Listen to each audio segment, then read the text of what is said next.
Time now for Sit Sixero. This is where I get 60 seconds to talk about anything. Please start the clock. Here's what's on my mind this morning. And now we wait. The jury in the Derek Chauvin trial is currently in deliberations down in Minneapolis.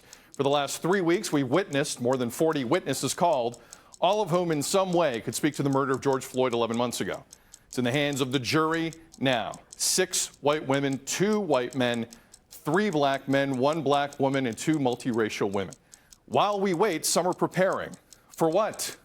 Some may ask. It's all there on the tape, 9 minutes, 29 seconds worth. Well, this is America, so that's why. National Guard, 3,000 members have already been called into Minnesota. A state already seeing protests following the death of Daunte Wright at the hands of police earlier this month. Also, NBA Commissioner Adam Silver over the weekend said that the league is preparing to postpone games in case players feel the need to protest. Will there be a need? Look, who knows? Derek Chauvin's facing 2 counts of murder, 1 count of manslaughter. Should be an open and shut case, but this is the United States of America. So, we wait. And the world waits. Donnovan Bennett waits with us. Donnovan, with an I Am George Floyd shirt, joining us. Apropos, love you, man. What's about to happen here, Donnovan? I don't know, Sid. I'm fearful, to be honest. I mean, we are told often, hey, trust the system, right? Trust the system. The system works. Well, the system doesn't work for us. The system historically hasn't worked for black people. The killing is often a rogue cop, a bad apple in the heat of rage. Well, the judicial system has lots of checks and balances, yet if we use Minnesota as an example, 1 police officer has been found guilty of police brutality. He happened to be black.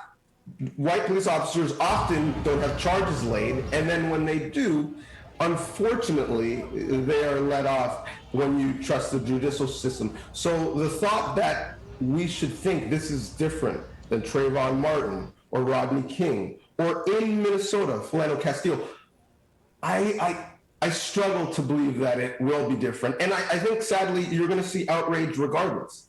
If we find that there aren't charges, there's going to be unrest in the streets. And if there are charges, it's just going to be confirmation of what we already know because we all watched the videotape, unfortunately. What do you think, in the public conscience, Donnovan, having the trial basically aired live front to back on CNN and MSNBC and a lot of places, what do you think that has done to the public's perception of this? Because that video was played over and over and over again along with the other evidence. It's a great question because since OJ, have we seen a trial covered to this magnitude? We haven't. That's a good point.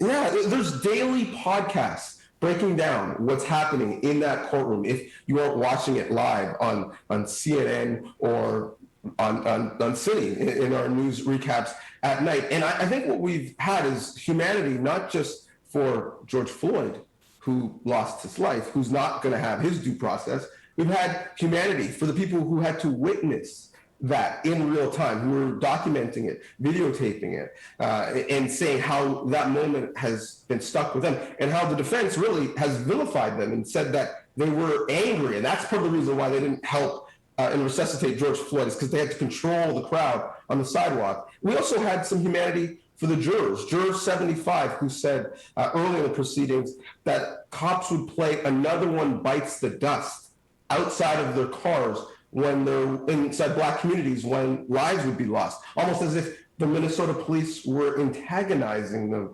And I think we've found some humanity for the people prosecuting the case. One of the great lines I thought in closing was, you're going to be told that George Floyd died because his heart was too big.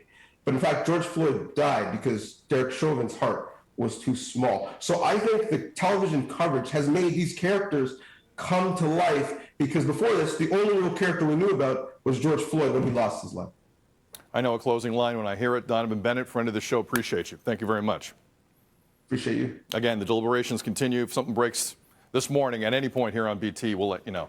The medical officer of health, chief medical officer of health, Dr. Lawrence Lowe of Peel Region. Some big news this morning. Workplace safety is now much more of a priority. Some ambitious moves. Dr. Lowe will join Melanie Ng next live here on BT.